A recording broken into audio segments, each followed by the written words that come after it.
Hello, everyone. This is Matt and Jeff Hardy, and you are listening to Counted Out.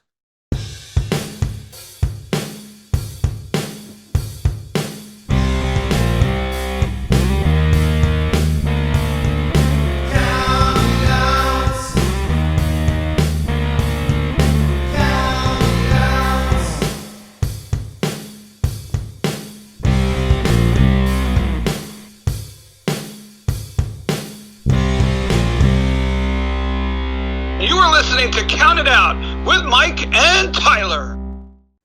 Well, we are live, pals, and welcome to my favorite show of the year. Because we have come to the year-end show for Count It Out with Mike and Tyler. I love this Still show. your favorite show of the year? Every year, even when it's yearless, Mike. This one almost broke you, I feel. Well, I'm obsessive compulsive, so I have to go. My name is Tyler, and I am joined, as always, once again, by the one and only Mike. Don't you dare cut off my intros. I don't care if it's a year-end show. I won't be able to sleep for a week if I don't get that in. And I did mention that we are the Bill Apter Seal of Approve. Counted out with Mike and Tyler. But yes, it is the year-end show. My favorite show, my baby, as we call it on the show. I work incredibly hard on this. And I will say, every year, I dread when it's your list, but you were very good this year. You were good. You didn't wait until November to give me anything. You were very good. You started giving me little things to work with in August. I will. When tip my cap. when somebody's bugging you in June for year-end stuff, when half the year it hasn't even happened yet, it's a little difficult. Hey, listen. I put the feeler out in June. Let's peel the curtain back. I put the feeler out in June to say, hey, You sure do. start thinking about moments that you think could possibly be on your With year-end list. with 6 months left in the year. Yeah, but I mean, Yeah. I'm looking at the list right now that you have come up with, and by Mhm. by June, yeah, there's not really much on there. But still, we work on seven different guests, so it's always good to have a rough estimate. Mhm. And you are a little pokey there, so I always start poking in June to hope to get something by August. Well, we got it together. We have the list. It's ready to go. The only reason I said it broke you, I feel like, yeah, your work, your professional and personal life was very busy this year, busier than it's ever been. And so the fact that you even got time to put this out is ridiculous. And my personal and professional life has been extremely busy as well. So it's not like I could be much help to you. So the fact that we're putting this out with 7 guests is nothing short of a miracle, but I'm very, Not very proud to say not that I only think we're going to have a good show this year. not only 7 guests, and a bonus run-in. Mm. But we'll get to that when we get to that. But for now, let's get right into the show because we got a lot to go with A lot to and cover. we got to jump right into it. So before we get into the number 7 moment of the year, Mike and I, we always do our little personal awards that we give out throughout the year. So we're going to start off with our first one here. It's going to be the pay-per-view of the year. Do you want to start us off, Mike? Sure. This one was tough for me, man, because I think there was a lot of good shows spanned through all companies. I think all companies put on some stellar shows this year. I could have went WrestleMania Night 2 because I think I really enjoyed that this year. I think SummerSlam was a phenomenal show. Night two was Um, both nights were really good for yeah, SummerSlam. though I even enjoyed the couple AEW shows that I watched this year. Just in-ring content alone made them worth at least considering. Mm-hmm. I loved Bound for Glory this year, Mm-hmm. but it's going to be a none of the above situation there because I think the show I'm going to, I knew from the minute I watched it that it was going to be my show of the year. And I might be extremely biased from angles, but I think I'm going to lock this in as Elimination Chamber is my show of the year. Yeah, you know what? I'm Now, going to agree with you also. now I think maybe I'm being biased because I was in the stadium. Maybe I'm being biased because it had the biggest moment of the professional wrestling decade. Screw the year. The biggest moment of the decade happened right there that night. Take away the live interaction, take away the John Cena heel turn. Is it still the best match of the show of the year? I'm not sure, but the fact of the matter is, I was there live, and that did happen. So In reality, that is my favorite show of the year. I am I, walking in Elimination Chamber. I would give a strong honorable mention to the Royal Rumble this year as well. I really enjoyed Mm-hmm. the Royal Rumble this year. We got a good Me too. Rumble match. We got good tag team match with DIY and Motor City Machine Guns and that crazy ladder match. But I'm going with Elimination Chamber. I was there live, so obviously that does play a factor into it. But take away the live experience. Both chamber matches were amazing. Trish Yes, they Stratus were. tag match was very good. A contender for match of the Kevin year with Kevin Owens and Sami Kevin Zayn. Owens and Sami Zayn were phenomenal. Yeah. But the fact that John Cena angle and his heel turn Al- happened at that show, Also, also the that's crowd, the crowd, the crowd. I think the crowd plays a lot to do with certain pay-per-views as well. And this crowd was hot as hell. They Mhm. popped like crazy for Randy's return.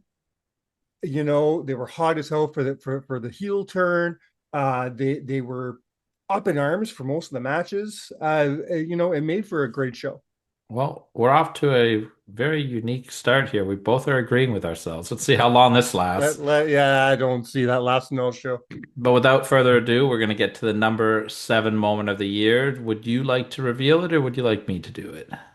You can start off, bud. All right, so this is Mike's list this year, and we are going to go with the number 7 moment of the year, which I agree with this and the placement as well. Come on, okay. We can only take so much of you agreeing with me within 5 minutes. This is a good moment though. It's one of the nicest moments of the year. We're going to go back to TNA Bound for Glory, and it is Mike Santana winning the TNA Heavyweight Championship. But instead of Mike and I talking about it, we are going to throw back to our interview with our good friend of the show and an incredibly good friend of Mike Santana's, Homicide, and he's going to give you his take on that. And you know what? Little bonus just because we love you guys so much. But I had the pleasure to sit down with Mike Santana a couple of weeks ago, and we're going to hear right from the man himself about how he felt with that moment. So, number 7 moment of the year, here we go. Mike Santana winning the TNA Heavyweight Championship. Yeah. Let's talk about Mike Santana a little bit here. You said that he's like your kid in wrestling. How amazing was it for you to see him win that TNA Heavyweight Championship and walk down to the ring with Conan, who's got that big connection with all you guys? Like, what was that like for you to watch? Well, I wanted to be there. He invited me, and I need to do something with him. With me and Conan walking the out, but I couldn't do it because of my health. So I sat down, watched it on TV, and when he won the belt, I just shook my head. I was happy for him. Um, I just believed him. The one thing I love about him that he had demons. And he conquered. He beat them. And he had doubters, non-believers. Like, you're never going to make it. He conquered that. Now he won the championship belt in TNA against Trick Williams. Another guy who was amazing. Mm. I got to say thank you for Trick for doing business. When he won, it's funny because when I won the Ring of Honor championship belt, I felt that we made it. And it wasn't like I just won the belt. It means like now I'm part of this elite names like Samoa Joe, AJ Styles, Brian Dennison. And when I won the belt, the whole city was have my back. They was happy. It was like World Series or Stanley Cup to win that championship. And when Santana won the championship belt, it's like we all made it. So it's kind of funny that I won the belt like about 17, 18 years ago. Fast forward, he did the same thing. And we all made it. We had his back. And I was so happy for him because now this is his dream. He want to be an ace, a championship guy, like a new Bret Hart. Like he's the political version of Bret Hart. He did it. Now he got to be a fighting champion and defend the belt best the best. So that's when the real stress comes out. And he's going to conquer that. He's going to win it. But man, I'm so happy for him. He deserves it. He been through a lot of BS in life. And he gave a middle finger to everybody and said, I'm going to do this. He did. He sure did. And he got to share the moment in the ring with his daughter too. That was such a beautiful moment to see. Because everybody said that was fake. No, it wasn't. It was so real. And to me, that's the best part of the show. Of course, Dudley Boys and Hardy, that was good. That was masterpiece. But with the daughter and supporting, man, that was the best, all time best. Maybe like the best moment of this year. Have you had a chance to talk to Mike since that match and like go over the moment with him and hear what he had to say about it? I was, I got to be man, but I love you, man. I love you, bro. Like, they're great, but whatever. But it was a moment that we shared. Like, he knows I'm happy for him. He knows that we share a little, but it's our heads. Like, he knows that we are happy for even his enemies, because everybody got somebody that I hate you, bro, but congrats. But man, he did so well. The moment we had was good. It was great. You main evented the two largest shows in company history. That's an incredible accomplishment. And I'd like to Yep. specifically go back to Bound for Glory. And if you could just try to put into words what you were feeling in front of the largest crowd in the history of the company, holding that World Heavyweight Championship, your daughter by your side. It's one of the most beautiful moments in the entire year of professional wrestling. Yeah, 100%. And I think that moment is going to be with me for the rest of my life. And it was equally as important for me to share that moment with my daughter because she was the reason why I got there. She saved my life, and she has been a driving force and a huge motivational thing for me. And the fact that, again, she got to see me at my lowest and also see the work that I put in to get to the highest point, and it's just a very important thing for me where it's like I'm living proof that anything is possible with hard work. 100%. And what did it mean for you to have Conan by your side during the entrance for that as well? That was, I mean, another huge moment for me, and I'm sure it was for him as well, because as you know, Conan was the first person to introduce me to a larger audience, and he has been a mentor since day one, and the fact that it was a full circle moment, he was there day one of me in TNA, and he was there to be a part of the moment of me winning the world title and main eventing in front of the biggest crowd in TNA history. So it was a huge deal for me. Well, there you go. We had Mike Santana there, hearing that moment for him. What a special moment. And of course, I love Homicide. He's welcome on this show anytime. And that was a big moment for us this Absolutely. year on Counted Out. Homicide Yes, it was. announcing his retirement on our show. Mhm. Incredible moment for us this year. But we're going to keep the year-end show moving along right now. It's time to go into our next category. Now, we do this a little different every year. Um, Mhm. this is going to be the Independent Wrestler of the Year that we choose. Now, Mike, you Mhm. you go worldwide here. I stick to just Globally. can I just stick Yeah. to the Ontario indie scene because that's what I follow.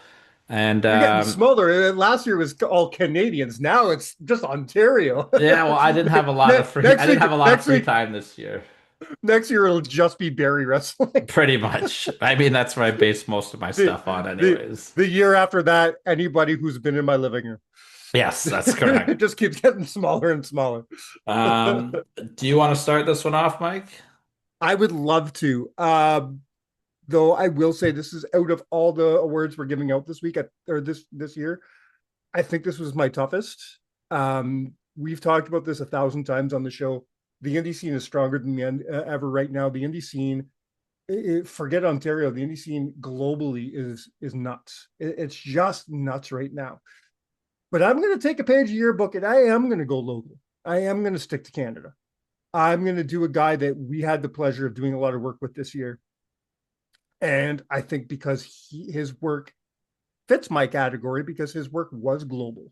We're talking to a man who did a great stint in Noah this year in Bryce Hanson, the young lion himself. Yeah, I'm actually lined up with you again. I also chose Bryce Hanson. This Oh, was look at this that. was this was a tough one for me. I went back and forth between Bryce Hanson. I gave a lot of thought to Von Vertigo this year as well. You want to talk about He global wrestlers? Vaughn's a man I thought of a lot too. I also gave I like to give a little honorable mention to Kyle Boone and Shiloh. They've done Mhm. incredible work this year. And just from a personal standpoint, I love the work Stratosphere's done this year. So give a nod to all I those guys. think But for me, I went with Bryce Hanson. You mentioned Pro Wrestling Noah. He was been a huge fixture at Maple Leaf Pro Wrestling as well. He fought mhm. on the Return to Maple Leaf Garden show. He recently Yep. went out and trained with TJ and Natty and at flatbacks as well. I believe he was Yep. out there. He was been all over the place. Um, what a year he's had, and probably the biggest accomplishment of the year for him. He is the There you go. inaugural winner of the Counted Out Cup when we Yep. promoted our own wrestling show at the Cowbell Brewery. So for all of the reasons above, Bryce Hanson, and on top of that, what a great guy he is. Also, I'll throw in a personal nod here, and this is a feather he can put in his cap. If you were to ask my 7-year-old son what his favorite match he watched this year from an indie standpoint, I guarantee he'll tell you Bryce Hanson versus Mark Wheeler. I don't know Okay. why, but he talked about it for months. He still talks about it. He loved Bryce's work in that match. He thought Bryce was hilarious and just the stuff he did with Mark. And listen, I'm never going to argue with any of those guys because Mark's one of my favorites as well. So I think the thing that tipped me over for Bryce though was just being able to work with him on a one-on-one level at Cowbell Championship Wrestling this year, Mhm. seeing Well, his work ethic, talking to him backstage, watching him work within feet away from him, that really put me over of, yeah, this is my guy this year. and if you are paying attention to the NWA as well, you will see him on future episodes of the NWA as well. That's how Yep. he ended out his year. So kudos to Mm-hmm. Bryce Hanson, man. An all around great dude. And that's going to put a bow on our Independent Wrestler of the Year this year. You want to give us cue us up for the old number six there, Mike? The old number six. So it's my turn. Okay, let's do this. We are staying in the realm, in the land of TNA for my number six. It's two in a row because TNA did something special this year that we've been saying for years. This is the one thing that they're missing. They've got the talent, they've got the creative, they've got the in-ring, they've got everything, they got the full package. TNA could be big, they could be huge. What are they missing? They're missing a TV deal. Well, here we go. They just announced that they are joining AMC, and that's massive news, not only for TNA, but for professional wrestling. I think this is good for everybody. So it is my number six. And to talk about it, your friend that you got to sit down with, we just heard from, we're going to hear from again. Mike Santana will be here to talk about the AMC deal, as well as the sort of what's his The title? The Director of Authority. director, I almost said deputy, the director of authority himself, Mr. Santino Marella, both joined us to talk about the AMC deal. Enjoy this. TNA fan base is so passionate and there's so much excitement about this new partnership with AMC. How excited are you personally for this new partnership? This is an awesome opportunity for everybody. Absolutely. Like you said, it's for everybody, and I'm excited that everyone gets to experience this. And it's a testament to the hard work that we've all been putting in together. You know what I mean? I don't think any one person is responsible for the success or responsible for the position that we're in. It's been a huge team effort, and everyone has been fighting for the and having the same mindset as far as like let's elevate this and grow this brand as much as possible. And that's I feel like what you need, right? And it's gotten us all the way to AMC. And January 15th, I feel like it's a total new beginning for TNA, and all eyes are on us, and it's time for us to deliver, and also time for a bigger audience to see all the hard work and dedication that TNA has been putting out there. 100%. You know, and there has been talk about the possibility of some more live shows over the next year with AMC. Is that something that excites you? Do you think that's an important part of the aspect, that live performance? Absolutely. I feel like that pressure is the best, and I think it produces the best work, right? And live TV is always much better, and I feel like a lot more people tune in to live TV because it's so unpredictable. You never know what's going to happen, right? And I'm excited. I'm specifically excited for a lot of the young talent that's on the roster that get to experience, wrestling on a major network and on live TV because it's a totally different ball game when it comes to those two. And yeah, I'm excited to help the guys and girls learn and get used to this whole new era that we're in. Well, let's talk about the massive news. TNA Wrestling officially has its new home with AMC. You guys are coming off two of the biggest shows, the two biggest shows in the company's history this year. This has to have the entire roster incredibly excited and a perfect way to end the year off for TNA. Yeah, to break the record at Slammiversary and then to break it again at BFG was incredible. There's been so many milestones this year. Having Joe appear on WrestleMania, even this weekend, Leon Slater. Saturday night's main event. The crossover for me personally, working with my daughter, has been a dream come true. It's just been an incredible year. I mean, there's so many different elements and reasons as to why this year was awesome, but. And then after all that, we cap off the year with the deal, and then 2026 we start a new era. Like it just keeps getting better and better. Absolutely, it makes you wonder when's it going to stop? Well, the sky's the limit for TNA Wrestling right now. And for yourself personally, as a veteran of the business and a veteran in that locker room, you guys have such incredible young and talent, just incredible young talent littered throughout that roster. What kind of advice would you like to pass along to that younger talent with such an incredible opportunity with AMC coming up here? Man, yeah. I mean, sometimes it's the stuff that you do when no one's watching. Like everyone comes to work and gives it their all when the red light's on the camera. I would just say in your off days, just really dial in your nutrition and your weightlifting, your bodybuilding. America still likes track guys and girls. The physique, they're so talented, but the physique is still an important thing. So I would just say make sure you get that discipline dialed in. Absolutely. And with this new deal, we've had talks of possible more live shows in the future for TNA Wrestling. Do you think that's a really important step for the company moving into the new year, is to get some more live shows going? Well, it's funny. I didn't think it was. I don't mind live to tape, but the networks do, sponsors do. So if they do, I guess I do too. It does add an element of excitement. When you're out there, is you gotta hit your marks and you gotta do everything right. You have to execute 100% of the time. So there's no I'm sorry when it's live, right? You got to do it.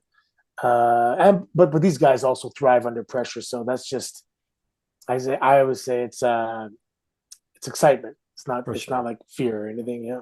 For sure. And, working with such an incredible network like ANC, they have so many amazing shows. Is there any hope of maybe seeing some crossover stuff with TNA talent heading into some other AMC shows maybe?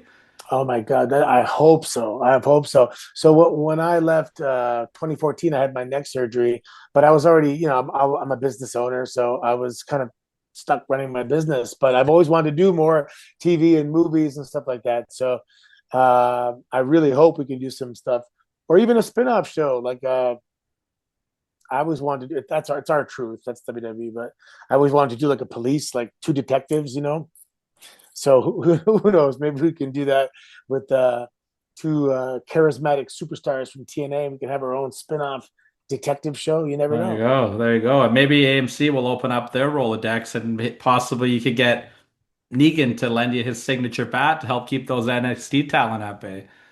Yeah, so there is talk about having characters from some of their, flagship programs appear on our program, which is cool. That's cool. Awesome. Well, Sweet Daddy Siki. You should have seen what we did to Archie Goldie and Stephen Pettipaw last week. After we beat them up so bad to Cuban and I, they have the nerve to want to have a street fight. Well, I'm going to tell you one thing. Archie Goldie. The Cuban and I, we grew up on street fights. We know everything to be known about street fights. Don't you ever tell anybody that you're the stomper, because we stomped you last week more than anybody ever stomped anybody. And what are we going to do to them, Cuban? Black Bart. You know, Dick Murdoch gets out here with a stinking poster and talks about people's names and drops names. Well, Murdoch, I heard something about Amarillo where your cousin and your uncle are one and the same dadgum person. You get out here and you drop names like Dusty Rhodes and whatever. You, my friend, have crossed the line. You, my friend, you're the guy that sits in the back seat of the dadgum car and you drink half a stinking beer and you throw it out the stinking window and you say, Bart, hand me another one. I done finished it. You, my friend, are a stinking liar. And you, my friend, have got to get in a stinking ring with Black Bart. You want to talk about belts? I held every stinking belt they had. Every stinking one of them. I don't need to tell you which one because all the stinking people know that I've had them around my waist. When you climb in the ring with me, my friend, you are stepping into the man's world then, Black Bart's world. I'm going to carry you from pillar to post. I'm going to drop every stinking thing I got to drop on you, and then I'm going to lay my carcass right on top of you for the 1, 2, 3. And guess what, Murdoch? There ain't a dadgum thing you can do about it. Bob Uecker. We go to Detroit to do the show. I meet Randy Savage. I meet everybody. I'm having the time of my life. And when the Giant, we'd been together for 3 or 4 days. And what made that thing so funny, I didn't know he was going to do that. I really didn't. And, I was supposed to go down there and talk about Vanna White, and he didn't care about Vanna White. He wanted to kill somebody. And so when he choked me and let me go, now, if the camera stays on, instead of breaking away, you see me on top of Andre. Yeah. Oh, yeah. Yeah. And Vince McMahon comes screaming, "You get off of him, he's got a match." And I think I had him on a step over toe hold. I don't know what it was. I think I did. And yeah, oh yeah. It wasn't all Andre. No, it wasn't all Andre. I remember later on when I was changing underwear.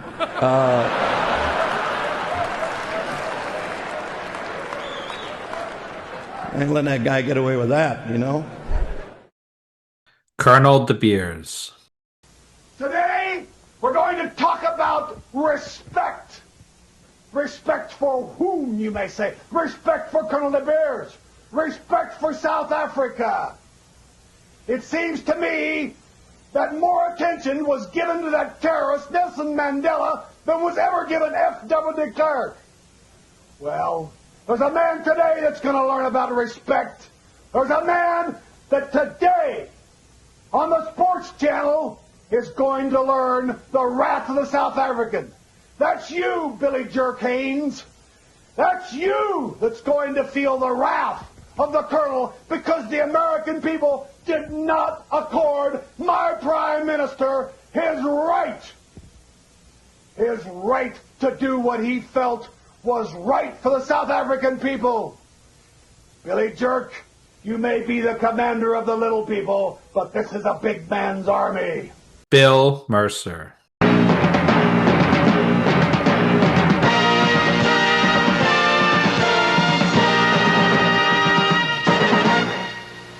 Welcome to the special edition of World Class Championship Wrestling. And in this edition, we're going to bring you that tremendous, exciting history of the Von Erich and the Freebird feud and where it's leading to right now. We'll also bring you back to the colorful, exciting encounters between Kerry Von Erich and Ric Flair in the World Championship matches. And that incredible Sunshine and Precious feud. All this on this edition, the special edition, of World Class Championship Wrestling.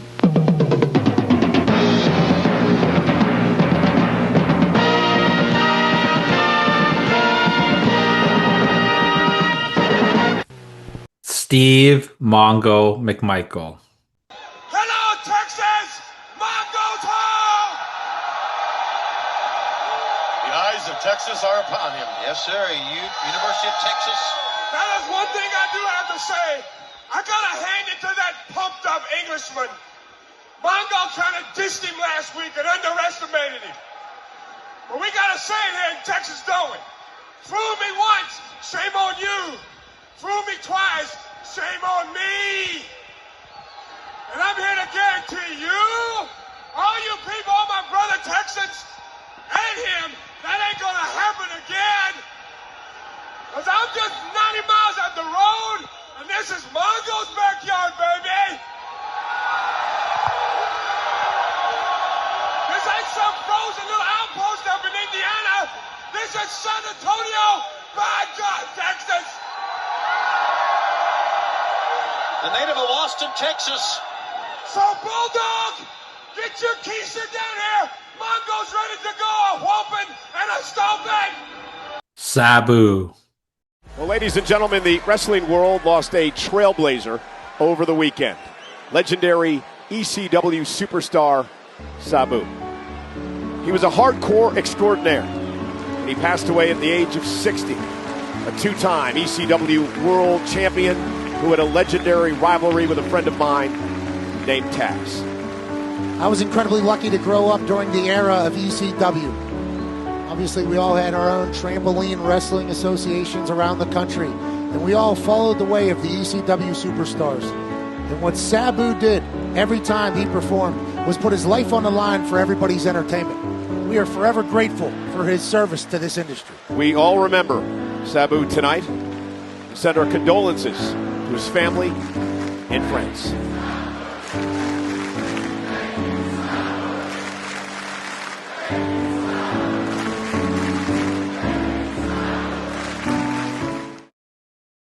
Ozzy Osbourne. Ozzy Osbourne, what an explosion. You had to be a tremendous inspirational source for the Bulldogs. Fantastic, man. The British Bulldogs forever! Hi, it's Ozzy here. Thank you so much, WWE, for this amazing award. I don't deserve it, but thanks anyway. It's all about the fans, really. I mean, our fans are keep us alive, man. It's all about them. I want to thank Vince McMahon and Triple H. Thank you very much.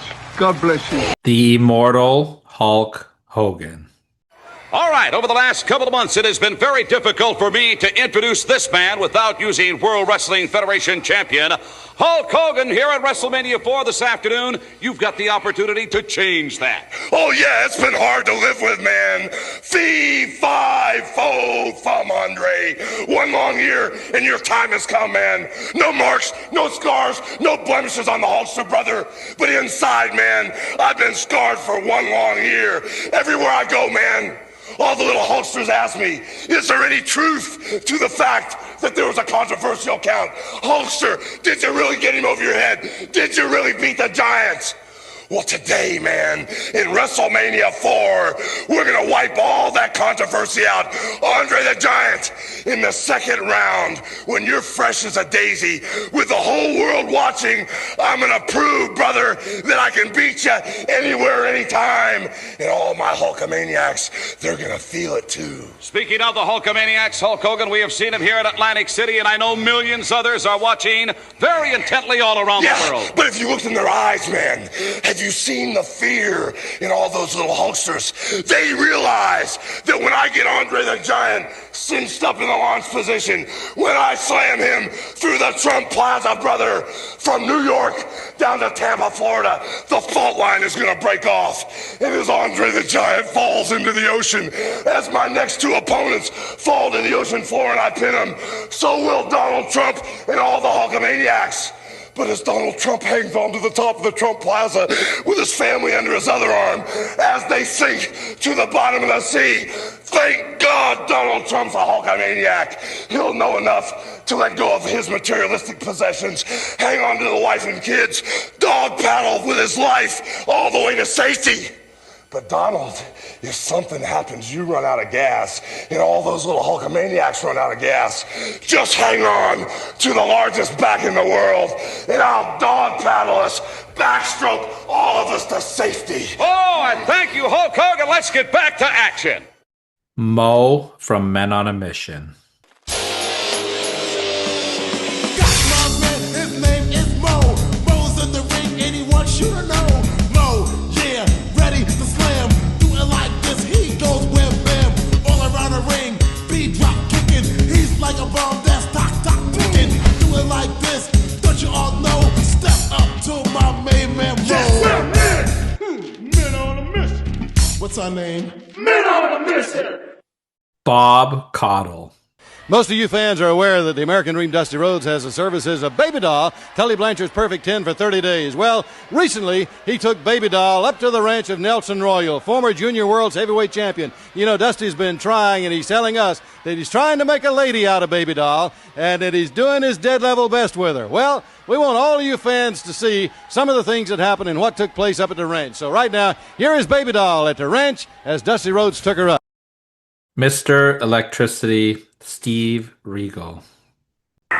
Steve, we've had a lot of popular wrestlers in the Northwest, but I don't know of any of them that ever got any more fan mail than you seem to get. Well, I appreciate that very much, Frank. I'd like to take this time right now to tell everybody this is just a little sample. I got 6 bags of mail I got to go through, so I don't get a chance to answer every letter, but I will promise you I will read them. You know, Frank, I wouldn't have both of these belts if it wasn't for all the people's support, so I appreciate all the letters and everybody here that shows up. I wouldn't have these belts if it wasn't for these people right here.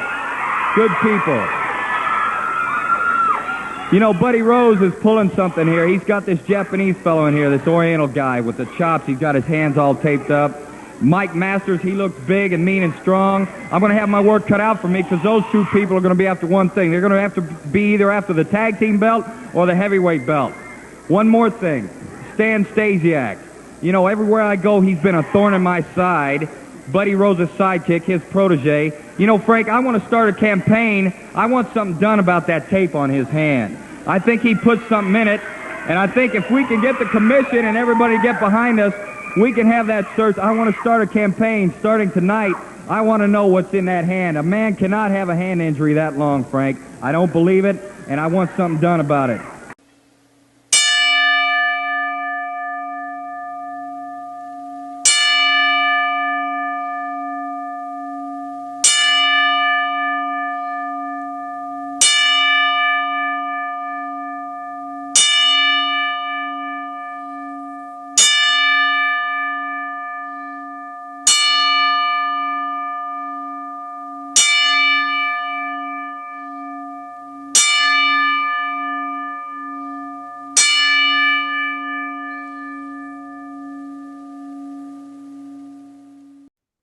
There you have it. We're going to keep the ball rolling here. We're going to just jump right into the next one, the number 5 moment of the year. And Mike, I'm noticing a theme here because we're sticking with TNA wrestling. And you know what? This one would be on my list as well, and probably right around the spot as well. This was one of my favorite moments of the year. It was a super cool moment. Of course, we're going to go back to TNA's Slammiversary pay-per-view and the return home of the phenomenal AJ Styles. What a moment. What a moment. AJ is TNA. And that's why I was so happy when John Cena wrote that little intro for him for their match together, because, you know, it's important that everybody knows that there is no TNA without AJ Styles. There really isn't. AJ, I think, is one of the men who helped put TNA on the map. So to have him come back after what, nearly 10 years, not quite 10 years, about 9 years, out of TNA, and he come actually probably more, because he didn't go straight to WIB after TNA, did he? He was doing Japan for a while, and yeah. So about 10 years he's been gone, and to return and to give that rub to Leon Slater, you know, it's one of the best. I'd say it's one of the best feel good moments of the year, wouldn't you? I think so as well, and I'm really hopeful that this is not the last return we've seen of AJ Styles and TNA, because you mentioned Leon Slater. I've been trying to manifest this for quite some time, but what a way to kick off TNA on AMC. than having AJ Styles versus Leon Slater. We saw them Right. have some interaction on John Cena's last match show there on Saturday Night's Main Event. And, well, you know what? We might just be talking about that a little bit later on. So let's put a Maybe. pin in it for there, and let's throw it to one more time here with Mike Santana. We're doing something a little different this year. We've got multiple comments from multiple people here, but we originally spoke to Mike for this exact moment, and he ended up giving us some good stuff for some other moments here. So Mike Santana all over the year-end show this year, like he's been all over TNA TV this year. Yes, sir. That's incredible. You know, and TNA Wrestling is on fire. Earlier this year, we did see the return of AJ Styles to TNA Wrestling. Can you talk a little bit about Yeah. what that moment was like for you to see AJ come back home to TNA? It was a huge moment, not just for me, but for everyone who grew up watching TNA, everyone who has worked their ass off in the back at TNA. It was cool, like, for everyone to see that and for him to be a part of such a huge moment with us at the UBS Arena for the first time. And yeah, man, it was definitely like I remember that night I was running back and forth, just like getting in the zone or whatever. But I definitely made sure that I took a moment to witness live as it happened, just that moment, and him just get all that love and admiration from everyone out there in the ring and also in the back. I've heard you mention that AJ is your dream opponent. Do you think maybe AJ has any plans on the 15th of January? Yeah, well, that would be beautiful, wouldn't it? But yeah, man, he's my last real dream match that I have, and if we were able to do that before he retires, it'd mean a lot to me. All right. Time to get on to the next award that we hand out. And this time it is going to be the Female Wrestler of the Year award. And I got to tell you, this was a really hard one for me this year. There was I don't believe you. so many incredible people that this award could go to. For me, though, one stood out above the rest. And I want to give some honorable mentions out first to people like Becky Lynch. I thought had a really good year. Rhea Ripley had a phenomenal year.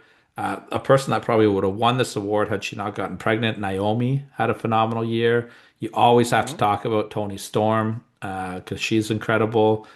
But for me, it could only be Io Sky. I just think she has had an incredible year.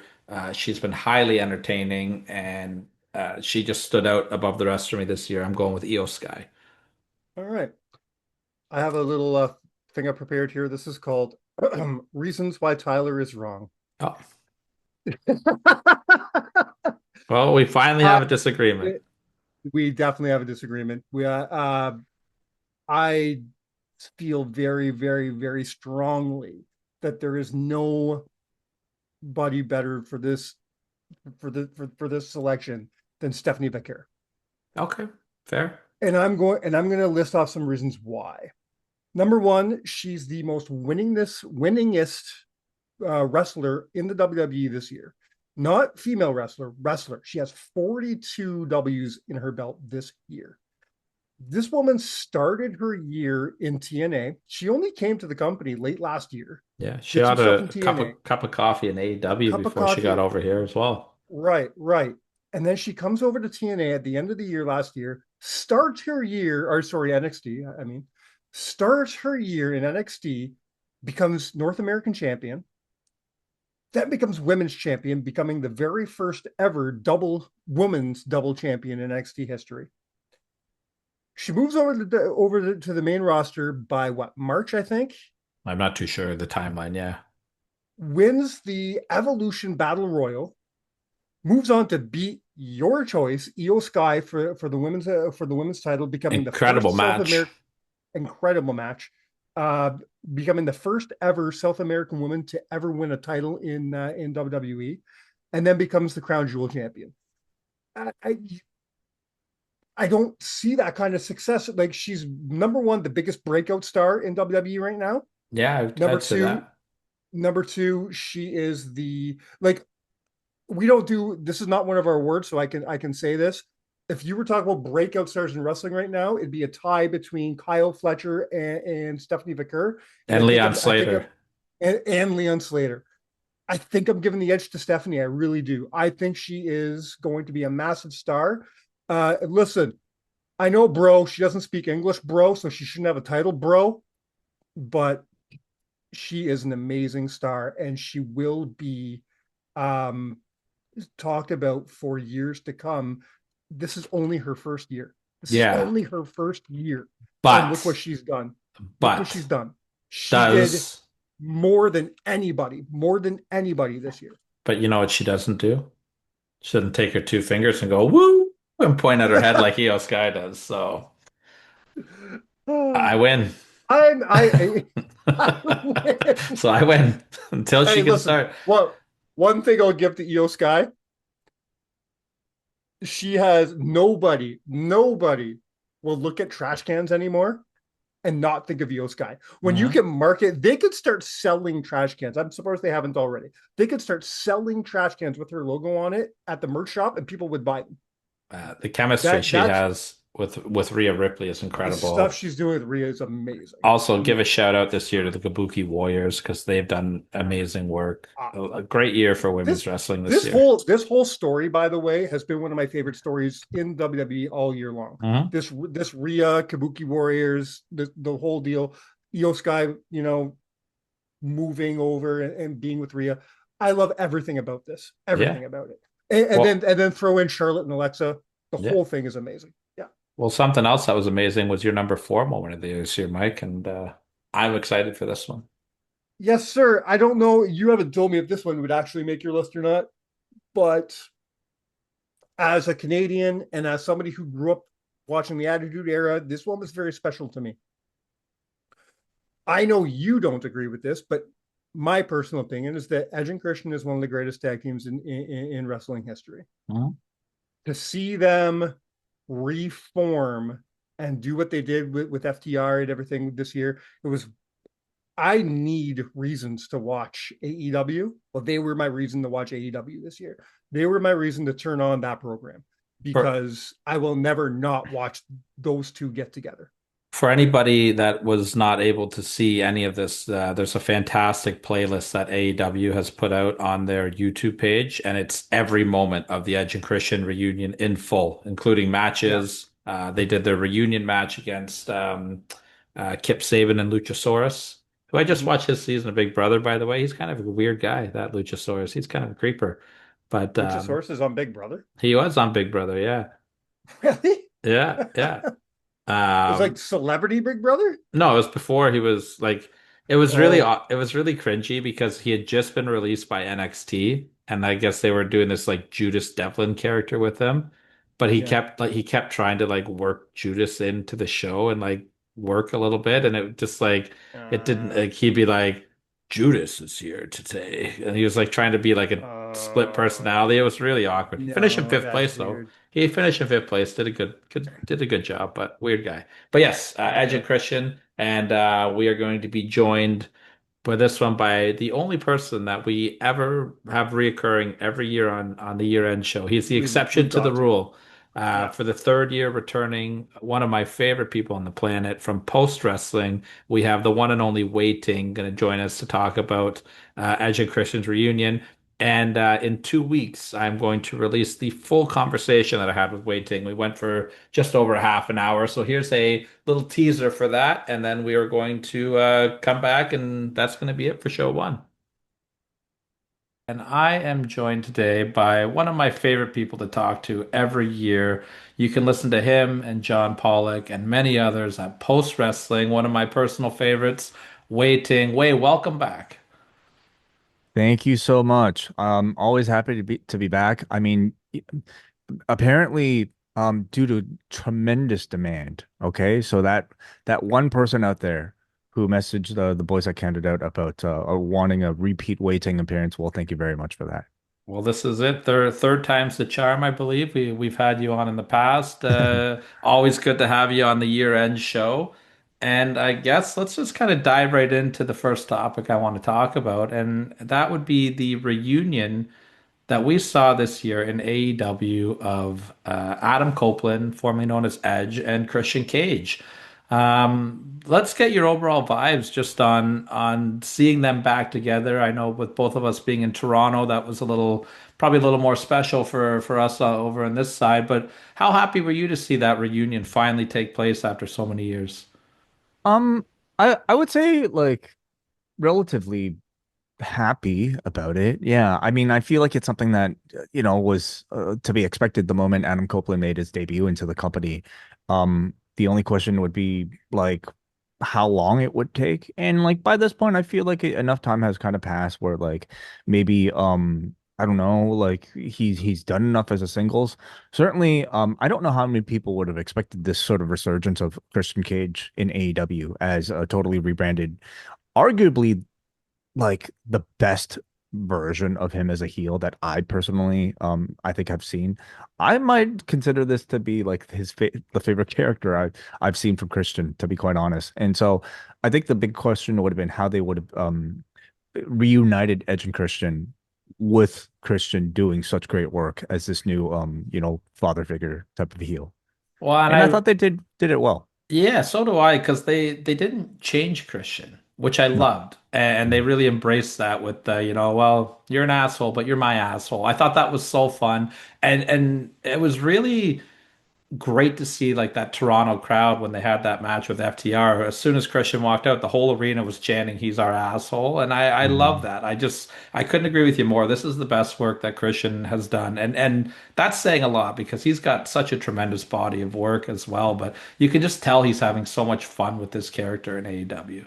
Yeah, I mean, it's been a few years now since we've had this, but like I still find I think the character work is a lot more refined than like even thinking back to like the early, like mid 2000s when he was really kind of coming into his own as a singles guy. I find this particular character well, certainly a lot more uh you know, colorful in his commentary and his insults than maybe we've seen in the past. And I think that's actually worked really well for a more, I would say, adult-oriented product in AEW.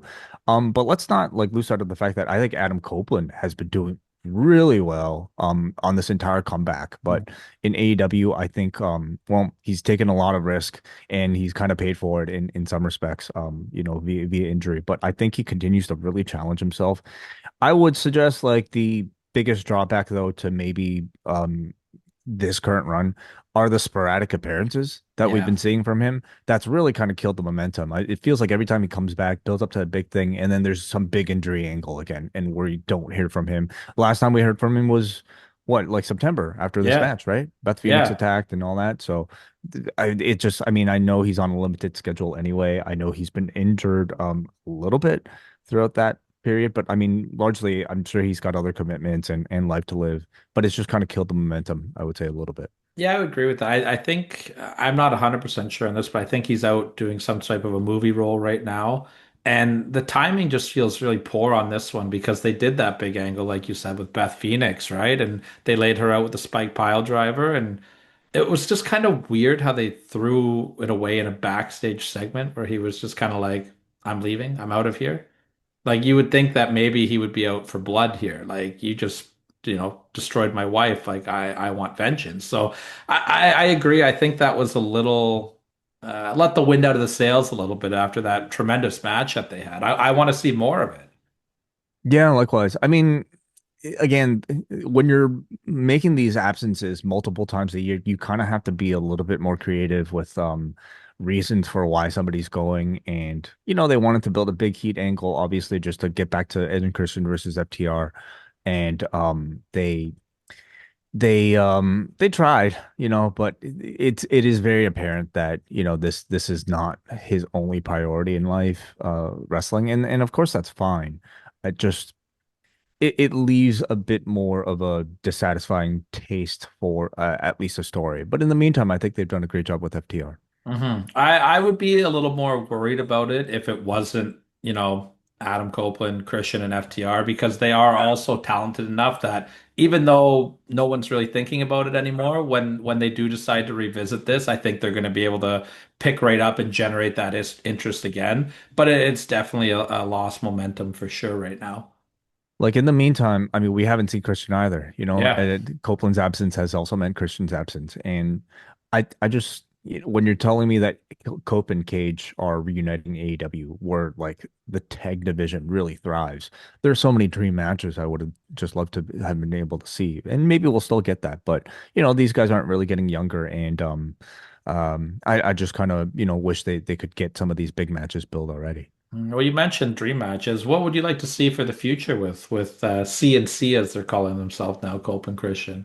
Well, for me, I mean, you name it, like the Bucks, I feel like would be at the top of my list. I, Yeah. I mean, other than that FDR match, which we already got and we'll probably get again, um, an Edge and Christian versus Young Bucks match. I feel, I mean, that's two legendary tag teams here. Um, then you just kind of like, I mean, Jurassic Express, just kind of given all the history with Luchasaurus and Cope and Christian. That's a very sensible match. I'd love to see as well. What about yourself? I mean, I would like to see maybe Jet Speed get in there with them. I've been a tremendous fan of Speedball Mike Bailey for many years, and getting to see him, do what he's doing now on the stage is incredible. And I think there'd be a lot of fun to have with anybody in the Don Callis family, because Don Callis and Cope and Christian would just be so entertaining together. Yeah, 100%. Yeah. There really is no shortage of incredible tag teams, but yeah, it's about how many dates we can get with them, I suppose. Absolutely. And of course, before we move on to the next topic here, we have to talk about just how incredible the FTR and Cope and Christian match was in Toronto. I thought that was in contention for a long list of many of the best matches of the year this year. Yeah, I'll be honest, like I have to kind of do a bit of a refresher with a lot of the wrestling I've seen just because the quality of everything has been so high.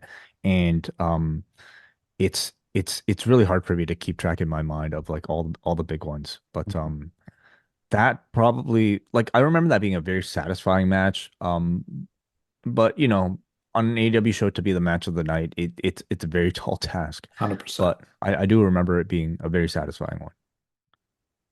Always love hearing from Wei Ting. And just like that, time flies when you're having fun. That brings us to the end of part one of the year-end show. I gotta tell What a you, year. I don't I mean, hate that's only half of it. I don't hate your list so far. I think at the end of the list, like the top seven, we have a lot of similarities. There may be a couple Okay. small changes I would make overall, but we're off to a good start, and we've had some I think incredible that- guests. I think that's something to talk about next week Yes. when we wrap up the match. Yeah, or the list. Yeah. Absolutely. Well, next week you're going to hear comments from the Hardy Boys. You're going to hear comments from Santino Marella one more time, Homicide, Mara Shade, Chris Van Vliet, and I got a little surprise bonus comments from a conversation we had earlier this year. It's true. It's damn true. And that's going to put a bow on part one. Mike, take us home. Thanks again for listening to part one of our New Year's show. Start off the new year by hitting that subscribe button if you already haven't. And until next week, you've been counted out. Cheers.